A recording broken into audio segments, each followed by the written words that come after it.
dhagaxyada dunida bannaankeeda ka imaanaya waxaa loo yaqaanaa meteoroid. cilmiga xidigaha ee astronomigu wuxuu inoo sheegayaa in maalin walba atmosferka dunidu ay soo galaan dhagaxyo nolosheena ciribtiri kara, balse intooda badan dhagaxyadani inta aysan dunida u soo gudbin waxa ay budo ku noqdaan atmosferka dunida. qaybo yaryar ah oo ka mid ah budooyinkooduna dunida ayay soo gaaraan iyagoo aanan la dareemayn. dunidu waxaa ku hareeraysan atmosfer culays badan oo wax walba ee halis ah bannaanka dunida ka imaanaya ka difaaca. kumanaan dhagax ah ayaa dunideena bar horan ku soo dhici lahaa haddii atmosferkani uusan jirin lahayn. qur'aanka marka loo eego atmosferka sare ee dunidu waxa uu ku sifeynayaa inuu yahay saqaf la ilaaliyey oo dhoorsoon, balse dadku ay ka jeesanayaan aayadaha xaqa ah ee diinta. suuradda ambiyaa aayadda 32. hay-adda NASA 10,000 oo dhagax ayay diiwaangelisay in dunidu ay ku soo dhow yihiin. laga soo bilaabo 1988 ilaa 2007 waxa ay diiwaangelisay 700 oo dhagax ah iyo juqraafiga dunida siday ugu soo kala aadan yihiin. dhagaxyadani xikmadda iyo sababtay u jiraan bani aadamku ma oga waxaan ka ahayn theory. qur'aanku waxa uu bixinayaa ishaaro tilmaamaysa dhagaxyadani dunida atmosferkeeda ku hareeraysan. si qaas ahna qur'aanku wuxuu ishaarayaa in dhagaxyadani loogu talagalay in lagu dhifto shayaadiinta jinniga iyo insiga ay isku daydaa in xagga sare ee samada in macluumaad ay ka helaan. suuradda mulk aayadda 5. sidoo kale qur'aanku waxa uu sheegayaa soo bixistii nebiga, isbeddelka dunida ka dhacay iyo jinniyaashu saamayntii uu ku yeeshtay isbeddelkani. wuxuu qur'aanku inoo soo gudbinayaa si toos ah jinniyaasha hadalkooda. suuradda jinni aayadda 9. jinnigu waxa uu yidhi waxaanu ahaan jirnay kuwa xagga iyo samadaa fadhiista, balse hadda qofkii isku daya in halkaa uu aado wax uu la kulmayaa dhagxaan gubayo. isbeddelkani dhagaxa ah ma ogin inay tahay shar dhulka in lala doonayo ama in wanaag lala doonayo midii ay tahayba.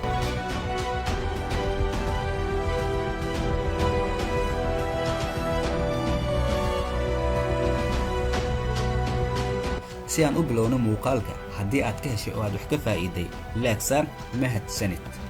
hay-adda NASA markay aragtay broblemkani dhagxaanta waxay isku dayaysaa hadda inay horumariso projecti DART loogu magacdaray, kaasoo waa systemka rocket-ka oo kale ee lagu burburinayay dhagxaanta.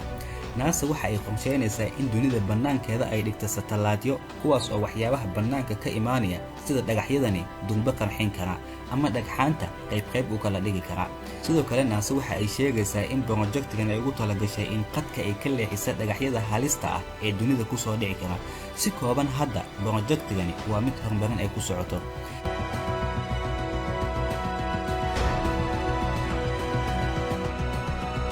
dhagxaanta waaweyn ee atmosferka dunida ku burbura marka ay kumanaan qaybood u kala qaybsamaan, qaybo ka mid ah waxa ay soo gaari karaan dunida iyagoo xoogaha waaweyn.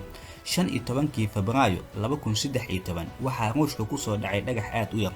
muuqaalkii kaamirooyinka amniga iyo baabuurta ay duubeen dhagaxani yar dunida inta uusan soo gaarin ayuu muujiyay iftiin la mid ah midka qoraxda.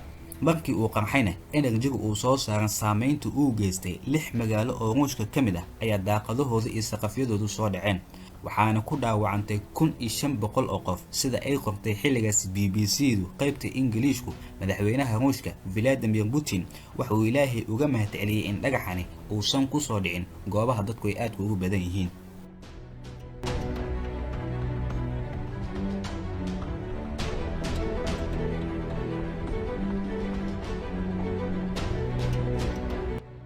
Anne Elizabeth waa gabadhii ugu horeysay ee ku dhaawacantay sida la diiwaangeliyay dhagax dunida bannaankeeda ka imaaday. Elizabeth waxay ahayd qof iska danyar oo gurigeeda hanqaan ku tasha.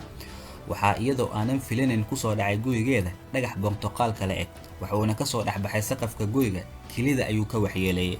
dadku markay ogaadeen in dhagaxani dunida bannaankeeda uu ka imaaday, qof walba wuxuu u soo tartamay sida dhagaxani uu iibsan lahaa. maadaama Elizabeth ay ahayd qof ijaarata ah, ninkii guriga lahaana waxa uu ku andacooday in isaga dhagaxani uu xaq u leeyahay maadaama gurigiisu uu ku soo dhacay. isjiijiid iyo dacwo maxkamadeed dheer ah kadib, ugu dambeyn waxaa dhagaxii la siiyey Elizabeth.